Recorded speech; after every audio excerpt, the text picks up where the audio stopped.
Thank you very much. Well, I want you to know I'm delighted to be here at Boardman, and I've loved meeting everybody that I've met so far. I had lunch with your superintendent, and then we met with the administrative team and others today to do some training about collecting samples. And Nick gave me a great tour of this theater. Oh, I taught speech and theater, and this would have made my heart just throb. I saw the fly space in the back. You got so much going on for you here at your school. I saw your kids come and go. They were pleasant. They were happy. They seemed to be going about their business in a focused and controlled manner. And I think you should be very proud. I'm very proud of your administrators who took the lead to take a look at such a program. You know, years ago, we wouldn't be talking about this. But today we are. That's a really kind of a sad thing, but it's an important thing. I believe our country, it says up here, something's got to change, and something does have to change. One of those things, and I believe one of the biggest things that needs to change about our country is we need to stop being tolerant of everything. I think the standards that we hold our young people to need to be raised, not lowered. I get to get a little preachy from time to time, so you'll have to excuse me, but I spent my life devoted to young people. I was a school administrator for 32 years and taught and coached before that for another 8 or 9. And so I guess I'm a salesman now, but I really don't see myself that way. I see myself as a consultant to you to help you make decisions about what's important for your school. There are drug issues everywhere. That's the topic for tonight, of course. But it's time to change that. You don't have to do it anymore. You don't have to tolerate it. The science is there to make a big change in your school and every school across the country. There are thousands of schools, public, private, parochial, colleges, fraternities across our nation who are now drug testing to provide some accountability for our kids' behavior and really to arm them to make the right decision. You know, I for 28 years as a school leader, we educated them about drugs. We taught them everything we could possibly teach them about the evils and the pain and the sorrow that drug use and drug abuse would bring on them, their families, and this country. And we finally have the science that can help arm them when they go to the party. None of that education, in my opinion, went with them to the party. Can you imagine a child saying, when they're past something, hey man, you got to try this. This is really good stuff. Can you imagine them saying, no, I saw that lecture yesterday in class. I know the evils of that. I don't believe that ever happens. I know that you good parents in the audience tonight have talked to your kids about drugs and the dangers of that kind of behavior. But you know, they don't bring that often to the party either. It's not very cool to say, you know, my mom and dad said I can't do that. They don't say that. They want to be cool. Most of them would be willing to cut off their right arm to be accepted, to be thought cool, and to be part of the group. So now we've got the science. I looked long and hard. This is sort of my story. I think that picture's a few years younger than I am today, but I'm sticking to it and going to use it. Loved my work leading schools. Toward the end of my career as a school leader, I said, George, do something significant. You've done good things. You've raised a lot of money. You've raised and built buildings. You've hired great teachers and coaches and administrators. You put in great academic programs and had great championship teams and all of that. But everybody does that to the best of their ability. Do something significant. Change the culture and save your kids. Here's a real reason that gave me my first clue as to why I had to do this. This is a plaque, a mock-up of a plaque that was on the wall in one of my schools. It's dedicated to a dead kid who was 17. You can do the math. It said her smile lit up the room, and it did. Everybody loved her. She's dead, and she didn't need to be. Could have been my daughter. Could have been yours. We can stop it from happening. We can arm our kids to make the right choices. This young lady up at the top over here looks like any of your kids. Our camera lady today. Lovely redhead. Looks not too unlike her. But after a life of drugs, and not a life, just a period of time, look at the progression. She became a monster. Not because she wanted to be a monster, but because these drugs, when they get a hold of you, they don't let you go. This is an important project. I hope that you will listen to everything I have to say. Ask questions after it's over. Don't let me leave until you've gotten every question answered. And then I hope you will be a zealot. It's a biblical term for somebody who's rabid about something. Be a zealot for supporting your school and supporting this program that will arm and protect your kids against what I consider to be one of the top 2 worries that every parent has. What do you worry about as a parent? You worry about drugs, and you worry about unwanted pregnancy. That's what I worry about for my 2 boys. And one of these, we can take one of these really kind of off the table by having you volunteer with your child to say, we're going to not do drugs, and we're going to present ourselves with real accountability. That's basically what it is. We trust our kids in many, many ways, but we use accountability in schools all the time. I suppose you do exams here. I suppose there's homework. And you don't just say, well, I know you did the homework. You don't have to turn it in.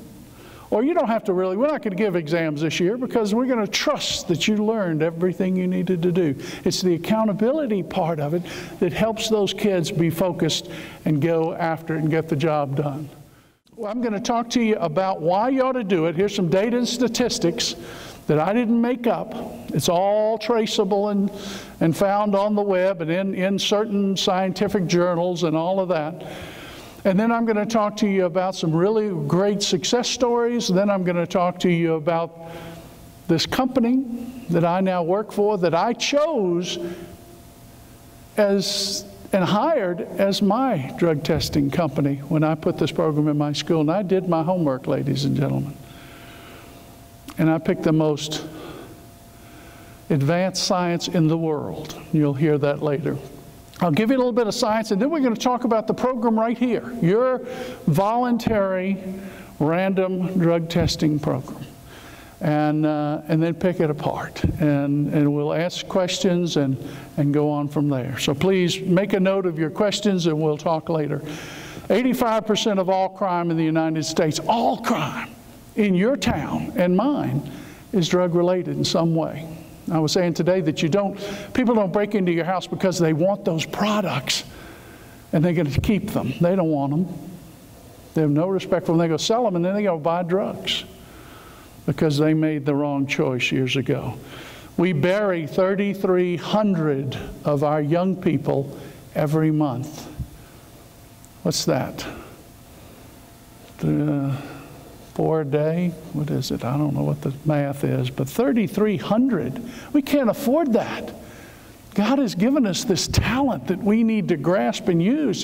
Have you ever felt it was a more important time for our young leadership and our young creative people and that intellect and that talent to come forward and help make this country great again?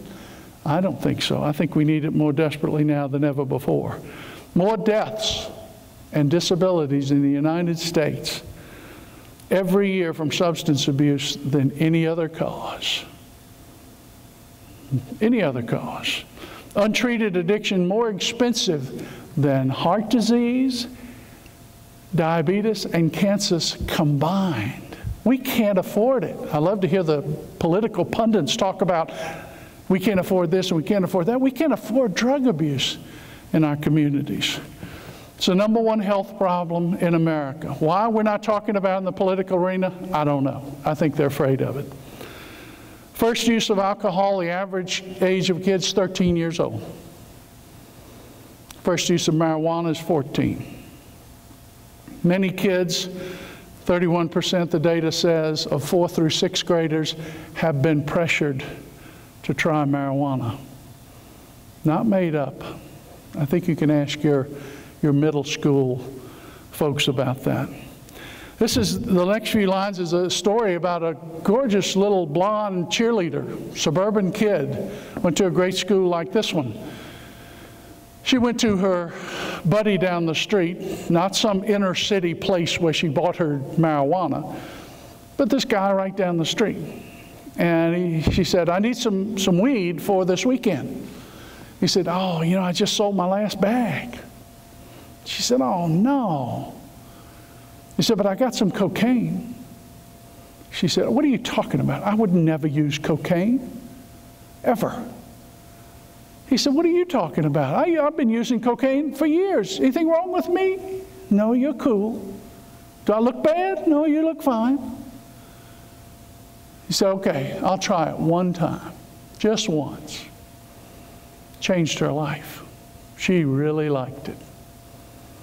When asked about what cocaine did for her, and I have no personal experience, I can't tell you about that, and I'm grateful that I don't, but she can tell you about it. Made her feel happier, stronger, better looking, more popular, smarter, more capable of doing anything she wanted. She never felt better in her life. So she kept doing it. Kicked off the cheerleading squad, kicked out of school. Her parents mortgaged the house, nice house, mortgaged it twice, and to send her to rehab 3 times. Finally couldn't make the payments anymore and had to sell it and bought a smaller house. And she, this little blonde-headed kid, moved into the basement. That's where she still lives. She did the most selfish thing in the world, and that's throwing everything she loved to the side and taking this drug so she'd have a little momentary happiness. It's terrible. Destroyed her parents' life because they loved her more than anything. When asked if she had any regrets, she said, I have one. I didn't find cocaine sooner. It has that kind of power over our kids. Prescription drugs are now in the mix. They're outpacing marijuana. Marijuana is still by far the lead drug. Marijuana of today is 200 times, up to 200 times as powerful as it was in your day and mine. We've gotten better at producing it. And for the undeveloped brain, it has permanent damage.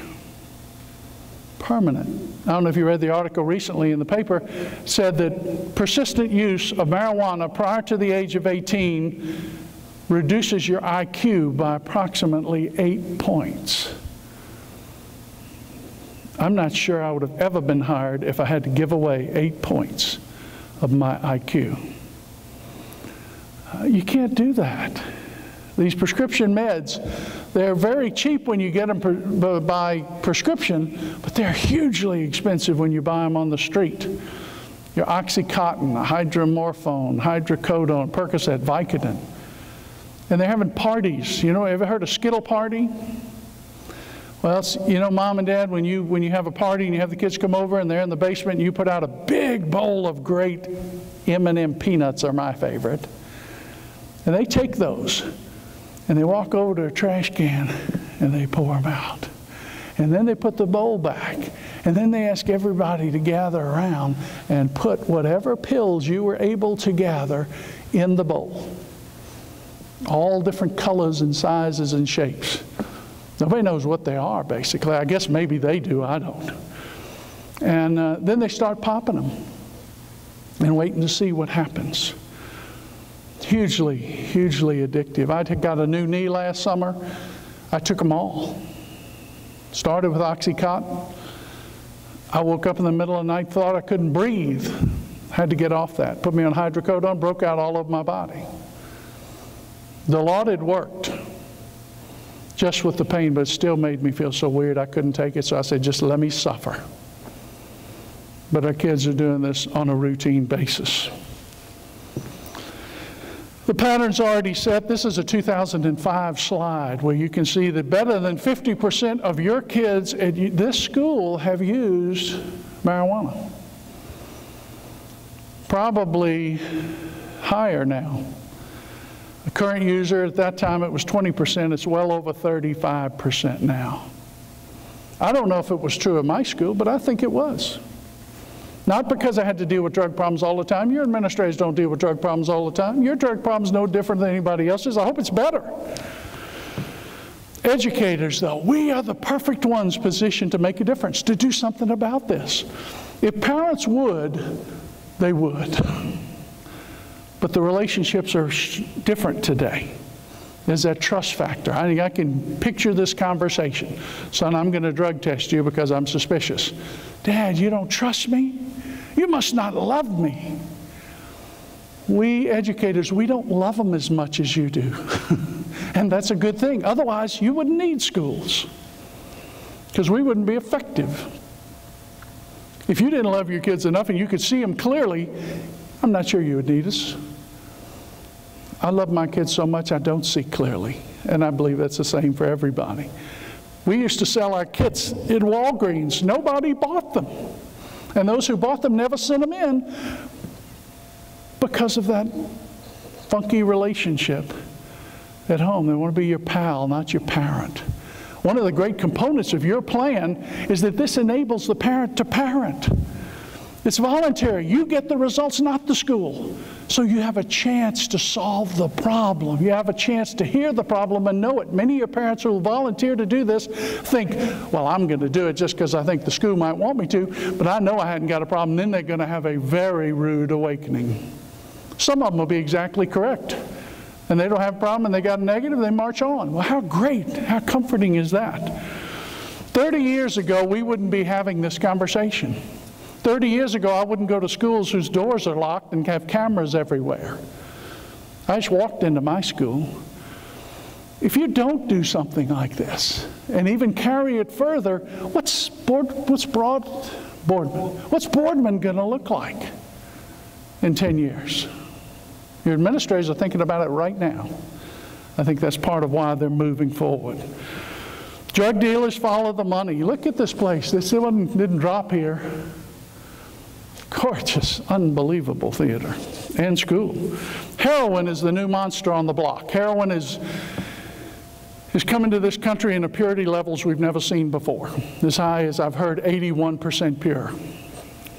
If your child gets a hold of 51% pure or higher, you don't have to worry anymore about addiction because they won't continue to breathe. Their brain, the heroin interferes with the brain signals to the lungs. Heroin will never be picked up by a urine test. That's the national standard test by far. It's the one the DOT mandates. But it's only in the body 7 hours. It'll never be picked up. Our test gives you 90 days coverage and is respected. Heroin's also cheap. The kids start with the prescription meds and then go to heroin because it's so much cheaper. And it used to be that you picture those guys with needles in their arms. And some of our kids are doing that because it's a big, faster rush. But some of them are snorting it. It's being now rolled into marijuana. You think your kids know what they're taking into their body? They get that marijuana from some clinic somewhere?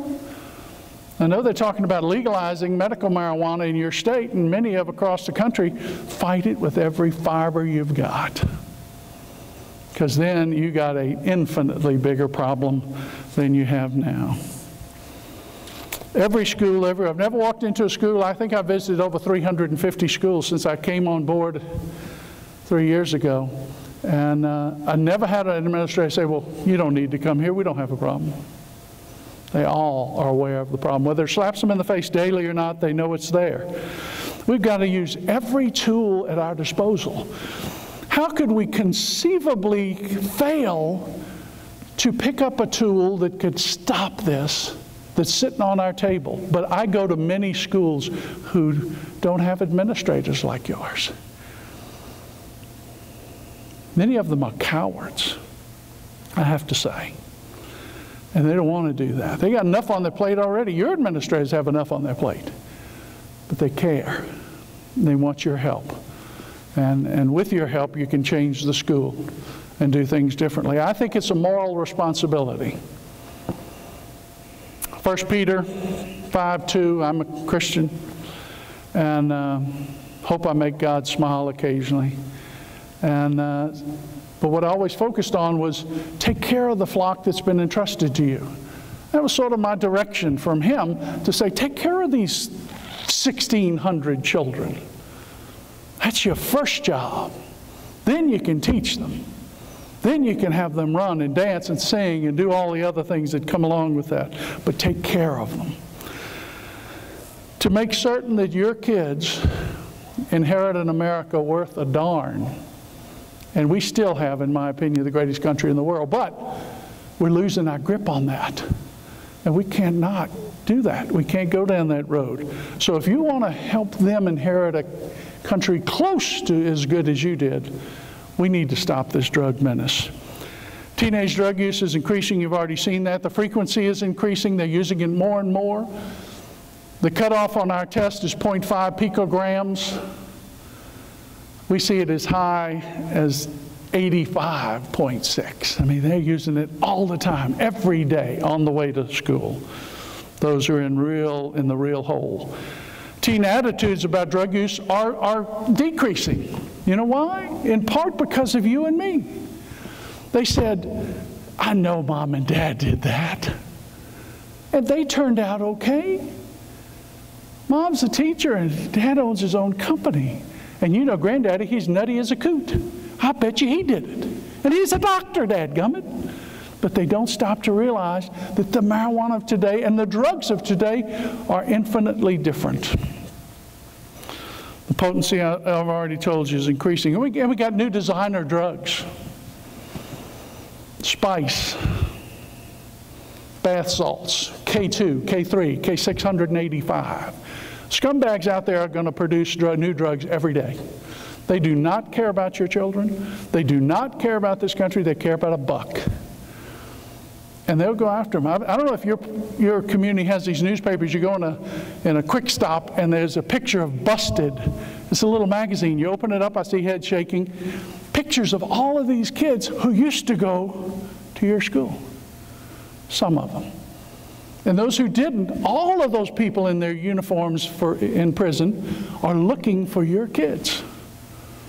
To get them to join them and to give them a buck so they can get high. Here's some things that happened. This happened to be my school. I was in a private school. I could test everybody. I tested 7 through 12, every single kid at the beginning of the year, and then a percentage of them the rest of the year to keep them honest. I tested all my faculty, and I tested the board of trustees. I said, if you're going to do this, elder, do it right. And it changed my school. It had huge effect. I didn't bury a kid during those years that I was there, and my predecessor couldn't say that. That was the greatest victory. Drugs became a non-issue. They weren't even talked about in class. You know, one of the discussions I think that my teachers used to have was, did you hear about that party where all of our kids were and all the kids at the other schools in town, they were all there? Tremendous amount of drugs and drinking and all this stuff. It wasn't a big deal anymore because my kids were protected. Teachers didn't lose much class time. We had less problems with behavior, less problems with attendance, on and on and on. The parents were grateful and proud, most of them. I had 1 or 2 parents who said, well, you're infringing upon my rights. You know, I've never heard a parent who had a child who they had to put in rehab say, it's kind of okay that they had to go to rehab. At least they didn't infringe upon their rights. That doesn't happen. It's not always going to be the other kid. It's going to come home if we don't do something about it.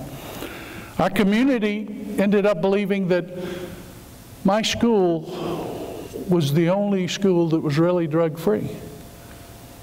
And you can get that close to it. It's amazing. Enrollment increased. Parents are looking for safety first. Even in front of the great coaches you have and the great teachers, they want safety first. Physical safety, emotional safety. All the other safeties, academic safety, whatever, all the other kinds, physical, of course. Our students, I think, feared the weekend. They were afraid to go to the weekend because they were going to be at that party no matter what. But they didn't want to be pressured to do drugs. Raise your hand if you have a stupid child here. There aren't any. They're all smart. So they don't wake up one morning and say, I think I'm going to do drugs today. They get pressured into it, circumstantial, their peers wanting them to join them. Or maybe there's a day in their life that they're just so unhappy. They're not doing well here, they're not doing well at home, they don't have good relationships, they lost their boyfriend, their girlfriend, whatever, and that's another time. They're looking for a little relief. Students who had led their peers into drinking first and then to drugs. This is what I call your negative leaders in your school. Once you put this program in, the negative leaders, as the program spreads, they have a decision to make. Either they change their ways or they move on down the street to the next school. And either one is great for your school because that void gets filled. I was used to 39 new students every year in my school. 79 the first year before I even did the first test, but it was announced and my parents knew it was doing. 139 the second year. Parents started telling me, my kid, when I stay up late at night, he comes in and I said, breathe on me, son. So, okay, you're fine. Did you have a good time at that party? Oh, it was great, Mom. Any drinking and drugs at that party? Oh, no, Mom. There were plenty of drinking and drugs at that party. But after the testing, and she asked that same question, he'll say, Mom, come on in the kitchen. Sit down. Let me tell you what was going on. But I'm okay. I can go back to that party even because if I do it, you're going to know. There's a softening of the relationship, I believe, when a parent signs their kid up to do this. It arms the kid to say, look, oh, smells great. Great stuff. Maybe even they might even lie and say, you know, I used to do this all the time. I'm cool just like you. But I go to that darn school. You know that darn school. I tried to get my parents to send me somewhere else because they drug test us. And my mother signed me up. Or my dad signed me up. Can you believe that? They are so dull. It arms them. People understand that. Oh, you're going to be tested. Oh, you're going to be tested with hair? 90-day window? Never misses? Can't be beaten? Yeah, hair. Psychemedics hair. It works. It arms them. Isn't it great that with just the clipping of a little bit of hair, what happens when a child gets hurt at your school? Everybody comes to their aid. In an automobile accident or something, and they're in the hospital, that room gets plastered with every note, every poster, everything, and then all the kids that are old enough line up to give blood. All we're asking is a little clip of hair, and it grows back. We're ensuring that talent, that God-given talent. It took my school, and I remember I tested everybody, from what might have been a national average of 35% users to less than 1%. That first year and every year thereafter. Powerful. We do fraternities in college now. I know your mouth popped open when you heard that, because that's the perfect incubator for drug use. Where else can you find supply and training and encouragement and safety and brothers to do it with? But we're changing fraternities across the country. These are just statistics about that. I'm going way too long. But here's what happened. This one fraternity at the University of Alabama, The president of the university said, you clean up your act, come up with a plan, or your history, and your $7 million house is mine. I need the space anyway. They don't want them sometimes, because kids think they have to be Animal House. Gone are the notions of leadership, honor, character, service. Well, this chapter, unlike the others that got the same letter, they chose urine. This chapter made the mistake of choosing my company. They went from members being arrested every weekend, selling drugs to alumni on the steps of the fraternity house at homecoming. And within 2 years, everything changed. No substance abuse arrests for 2 years. One guy came up to me and said, Dr. Elder, you seem like a nice guy, but you're destroying our chapter. We'll never have another pledge class. Nobody will ever pledge our fraternity again, and we'll be the laughing stock of the whole campus. He came to me this year. He said, you remember me? I said, I sure do. He said, I just want to tell you I was wrong. We got the best pledge class we've ever had, pristine. And I tested them all. And I liked my brothers better without the drug use. See, I thought they were the life of the party. They're not the life of the party. They don't show up to anything except parties. They don't keep their grades up. They don't do service. They don't clean the house up. They don't ever show up when you need them. And he liked it better. That fraternity voted the most improved chapter on campus. They received the highest award the National gives. And this is the one I love the most. They won the grade point average trophy for the first time in 14 years. This can change lives and save them. Large pledge class, on and on and on, wonderful time. Why psychomedics? Only one reason. Science. Forget it. It's not about psychomedics, not about George Elder. It's about your kids and finding the best science. 27 years, perfect legal record. I'm going to try to paraphrase and move it along. We've done more tests with hair than all the labs in the world combined. The patented process allows us to get 100% of the drug out. No other company anywhere, no matter what they tell you, can do it because we own the science. They can't. They chop it up. We liquefy it.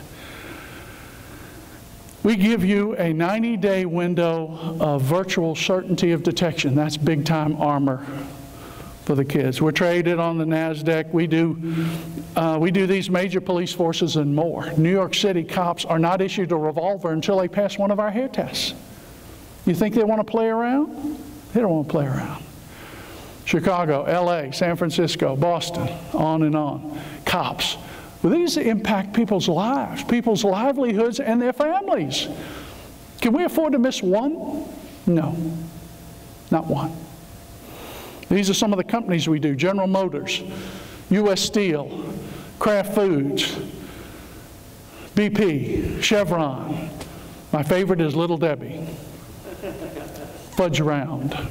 Fudge Round. Try one. We do all the athletes at the University of Notre Dame. When's the last time you heard of a Notre Dame athlete being busted for drugs? Anybody remember? No. They're not tolerant. I played a little ball at LSU. They get busted weekly. And I'm so embarrassed by them. I still pull for them. But they need to get their act together. And don't think I'm not trying. They are. Some great schools. Close schools to you, St. John's Jesuit, they're testing. Just got word from Mary Walker from Champion. Is Mary here? I've never met Mary. But I thought she was going to be here. They're going to be doing it. Really following your lead, by the way. Patented liquefaction methods. We use the least hair in the industry. You can't do anything to beat the test. It will not show up because you breathed air in a car with somebody else. We set the cutoffs at such a level that it can't be, it has to be intentional use. Here's the science. You ingest it, it's metabolized, gets into the bloodstream, feeds the hair. Particles of the drug you've used are permanently, forever, lodged in the cortex of the hair that we can measure and tell you how much. Powerful, powerful science. We can do additional tests on it and tell you which month they used it in. Very expensive. I never used it. Track record, we've never had a case raised by any school in 300 plus schools in 12 years. Never had one raised. School, college, had many cases raised with the company in this pre-employment drug testing. How many we miss? How many we lose? 0. Show me any company that has that kind of record. It's the best test going, or I wouldn't be here. 800 scientific articles, 65 papers just on us, on and on. Accurate and reliable testing is everything. There's the cortex of the hair, and you see the particles in there. This is an example of what a window of detection is for blood, saliva, urine, hair, way over. This is a comparison of the green is Psychemedics hair, the red is somebody else's hair, and urinalysis. Well, they came up with 1 marijuana out of this pool. We came up with 6 to 8. In opiates, the other hair company found, I don't know how you find less than 1, but whatever the data is, that's what it was. Ours is 18. 1 in urinalysis. Cocaine, same thing, opiates. J.B. Hunt. I'm not sure it's J.B. Hunt, better take that out. A big trucking company did testing. They have to do mandated DOT urine, but they do eye testing as well. 15,000 rig drivers, found 250 users with eye tests, same time, same day, 1,444. Saves lives. This is the process. You go through the custody form, you fill it out. That's how you cut the hair. A little bit of hair right back here. You don't pluck one out. It's actually 50 milligrams. That's 60 hairs. Some of the other companies use up to 120. 2 and 3 times our amount of hair, and it grows back. We're the only company in the world FDA cleared for both head and body hair. And we never go to private areas, of course, but we go underarms, guys, arms and legs, and works fine.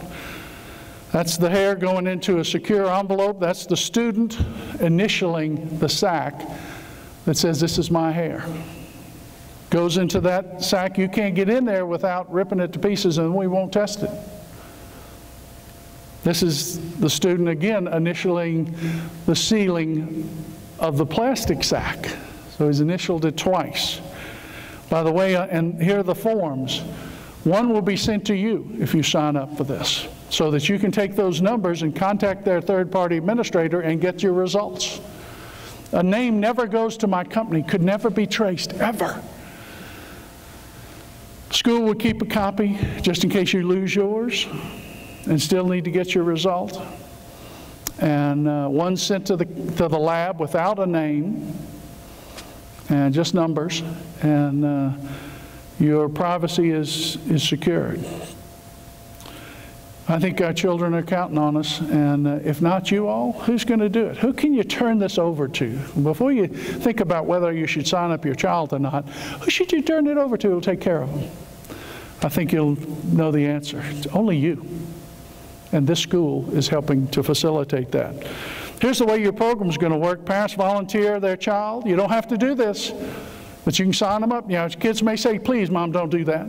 Please don't do that. You're going to make me a laughing stock or whatever. It doesn't get plastered all over to the school. I hope it will, but because peer pressure is a powerful thing for good too. But you decide, you pay your fee. Accountability is what we're after. That's all it is. I talk to preachers. I think there's a room for this in churches across our country. Let's all pledge we're not going to do drugs, but let's do it with accountability. Not just words. Powerful thought.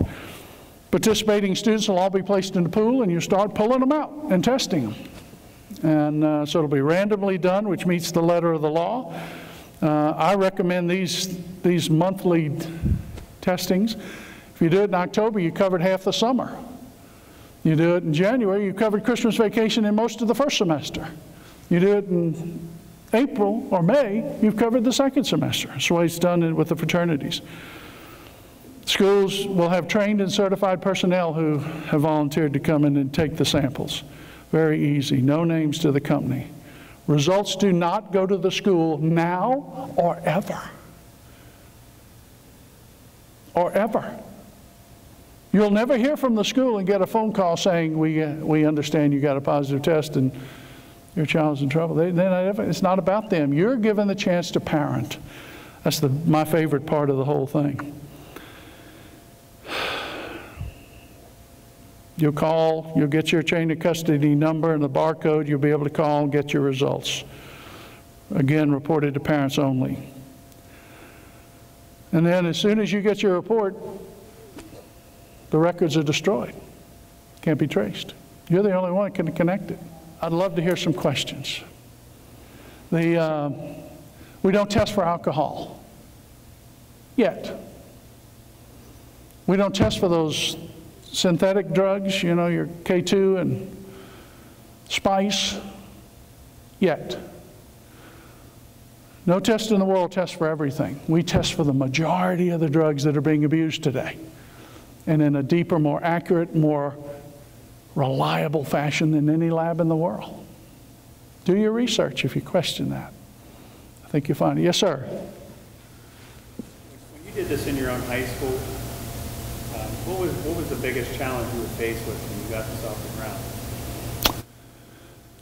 ground? You know, I never liked controversy. And I did have a parent call me. They said, Dr. Elder, this is Mrs. Jones. I haven't met you yet, but I just wanted you to know one thing. I just got your letter. You will not be testing my daughter. Wow. Sometimes high school is too late to reach these kids. Is there any programs you know that are doing it at the middle school level? Absolutely. 7th and 8th grade? Absolutely. That's really where it should start. It's too late once you go here, but you need to do it here. But they need to be talking about it. Because the scumbags, well, they go down there in the Minnesota Minute and remember the data about the 13-year-old and 14-year-old. It needs to be in middle school. That's why I chose to test 7th through 12th. I got one public school out in Texas somewhere in some small town. They tested elementary children. That may be a little overkill.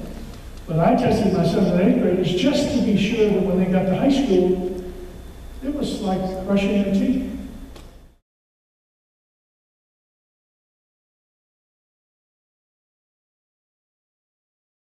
A copy of that form will be sent to you that he was tested or she was tested. And that has the numbers on there, and we'll have the number for you to call to get your results. So, and remember, this is the first. It's going to tweak. I believe these administrators are very interested in your thoughts. Email them. Pop one off. And tell them, think about this, think about that, think about this. And they'll bring all that in there and come up with a dandy program that I hope will be a model that will spread across this country and save our country. Good night. Thank you very much.